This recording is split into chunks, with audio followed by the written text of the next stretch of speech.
Hi, I'm Ryan Szymanski, curator for Battleship New Jersey Museum and Memorial. Today we're going to be testing out one of the ship's artifact oxygen breathing apparatuses, or OBAs. But before we do that, Battleship New Jersey has had really poor visitation in 2020 because of the coronavirus. Because of this and the low visitation during our busy season, we have to close down as we go into the slow season. So Labor Day is going to be our last day open. At that time, almost all of the staff of the museum are being furloughed, possibly for the next 6 months. That would mean that our YouTube channel would stop producing content for the next 6 months. However, we've created a GoFundMe campaign where if you like the content we're producing and you would like to support the channel, you can check the description down below for the link, and if you got a couple of bucks, drop them for us, and if we get enough money, we'll be able to produce content while the museum is closed. Today, I'm going to try on an OBA, or an oxygen breathing apparatus, which is a U.S. Navy firefighting rebreather, which is no longer in use, but it would have replaced the Momsen lung on this ship probably by the Vietnam War. This uses an oxygen canister, which is supposed to last about an hour. This canister is a potassium superoxide that heats up, and that's scrubbing air I've exhaled, and it's making new oxygen. It also uses a sodium chloride candle to set off the chemical reaction inside of this. Because there's a chemical reaction, this is supposed to heat up as it is operating. All right, let's try this on.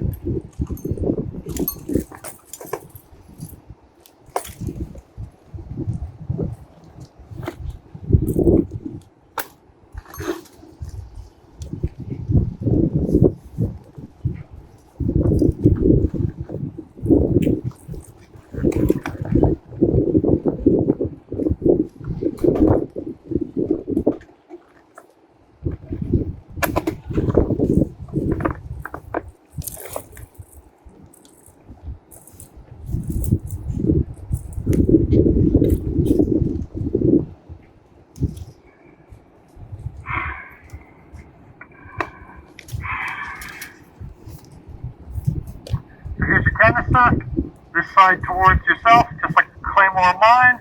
It's got handy instructions on the front.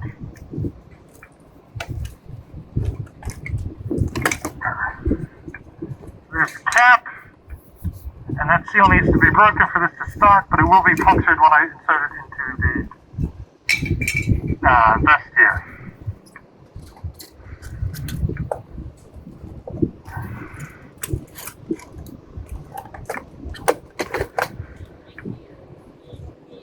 Alright, so the first component of this I feel like we need to talk about is the speaker itself.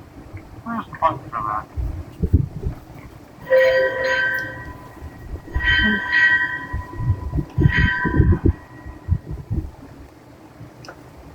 Oh, you can hear me. Maybe you could hear me without the speaker on. It's kind of muffled. When you're using this, the ship is full of smoke. You're probably with your damage control repair party. You're definitely not going to be alone. So communicating with other people is important, and visual beats just aren't going to work well. So it's got this little annunciator pad. It's just a battery pad. It just uses a 9-volt battery, and it allows me to talk so you can hear. So you notice there are 2 hoses. This hose right here. This hose right here is for air coming into the mask, and this hose is air going out. When I squeeze it, I can't draw air, and when I use this one, the mask fills up with air. That's how I can tell that. You'll also notice that there are these lungs on each side that you might see inflating. Because the air is scrubbed and produced via a chemical reaction inside the canister, it comes out extremely hot, and I can feel that canister heating up against my chest right now, which is why the inside is just so heavily padded. So these lungs are actually using some method to cool the air, and it's quite cool as it comes into the mask, which is great because if I'm using this, I'm in the middle of a fire, tower's probably out, the ship is not going to be cool. So getting a little bit of cool air instead of 200-degree air is real great. The instructions said that the mask could fill with a non-harmful smoke when I first set off the canister. I'm happy to say that didn't happen. In fact, I wasn't even sure that the canister was working properly at first. I had no idea. Obviously, I never served in the Navy, and if I had served in the Navy, I wouldn't have been around when these were issued. I believe in 2001, when I was 11 years old, they started to replace these OBAs with the SCBAs, which are more common nowadays.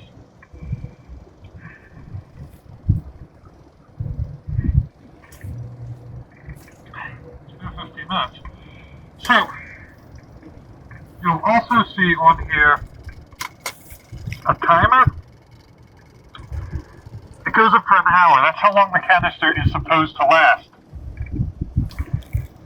You only turn the timer to 45 minutes though, and this is going to set off a little alarm bell.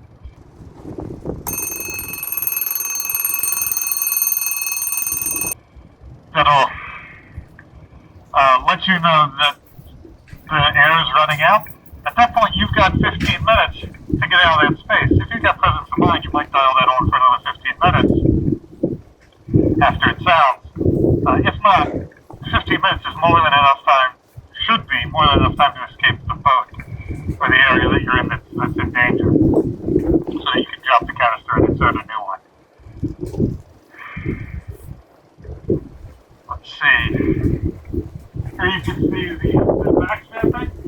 So we have the side here, all adjustable, of course. I don't really feel a lot of weight on my shoulders or back. It's more at the bottom here, where this bar is pressing into my gut.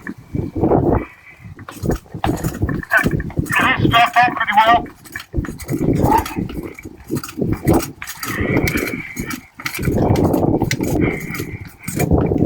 You'll notice the headpiece is also strapped on with adjustable straps all over. I'm getting very good suction all the way around my face. I'm not worried about smoke from the outside coming in here. So, we're here in Damage Control Central. I still have 20 minutes on my timer, and I'm going to see how easy it is to move through the ship wearing this. So I'm going to leave Damage Control Central and head down Broadway to one of the repair lockers, see if I can find a helmet and maybe some tools or something, and then I'm going to continue down the rest of the way Broadway, and we'll see how easy it is, how quick I can maneuver in this. Here we go.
Sailors, of course, didn't have to put up with these dying lions.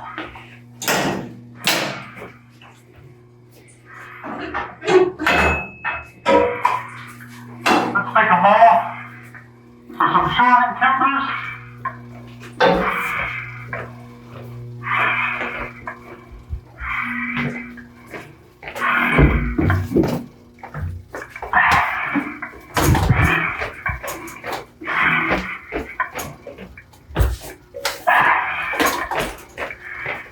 You can, of course, see some of the places where OBAs are stored and damage control equipment all down Broadway.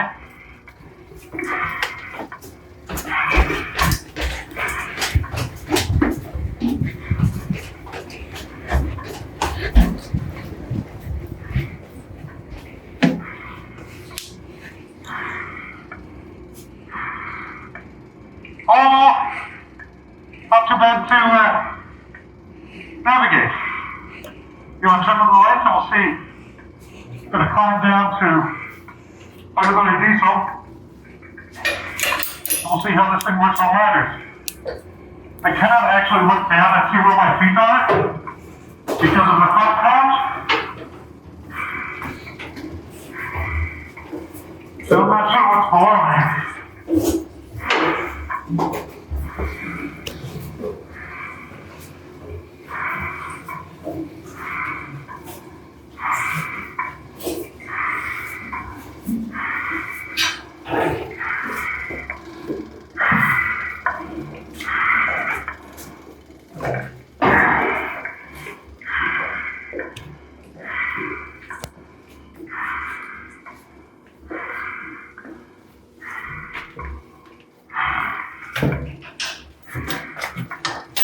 I don't think you need to come down here. Yeah, so ladders are a problem because I can't see where my feet are and which rung I'm on. With this hanging out in front of me, I just can't look down. Let's try climbing back up, see if that's any easier.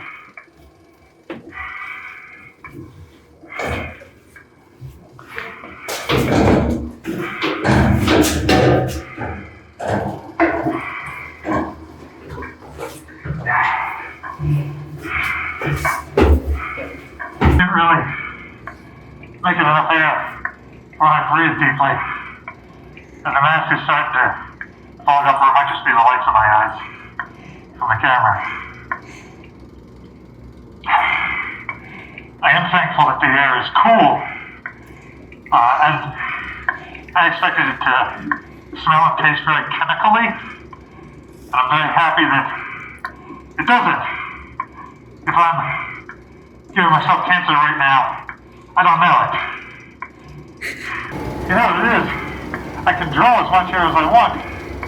But when I'm breathing deeply and exhaling, I can make too much air and it'll blow out the side of the face, which I assume wouldn't be an issue with smoke because the air would be blowing the smoke away, wouldn't be letting stuff in. But yeah, I can draw in as much air as I want. It's exhaling where the mask can't seem to keep up with this little pipe. Sometimes the canisters are stored in large lockers that have multiple canisters, and other times they're stored in single use like this. Because they're producing O2, it's always painted green. This is where your canisters are, this is where your mask is. Many of these have stickers taped on the inside that say, "Don't forget a canister." So apparently it was pretty common for guys to grab their masks and put it on and go out there.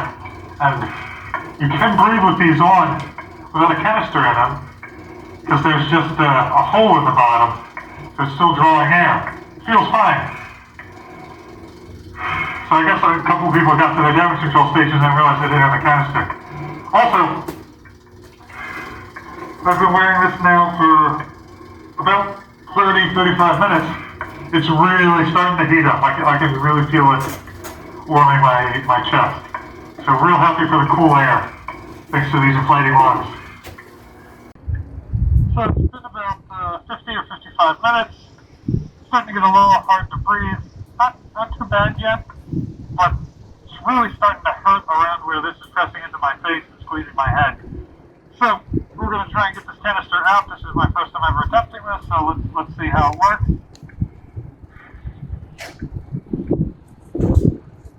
That doesn't seem to do it.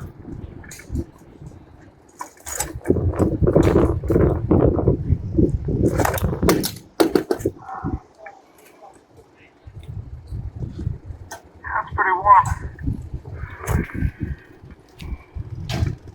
So there you can see the inside.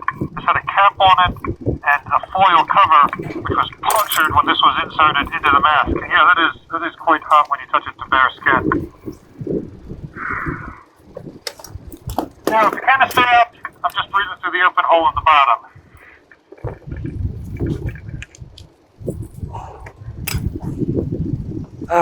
Feels so good to be out of that after an hour.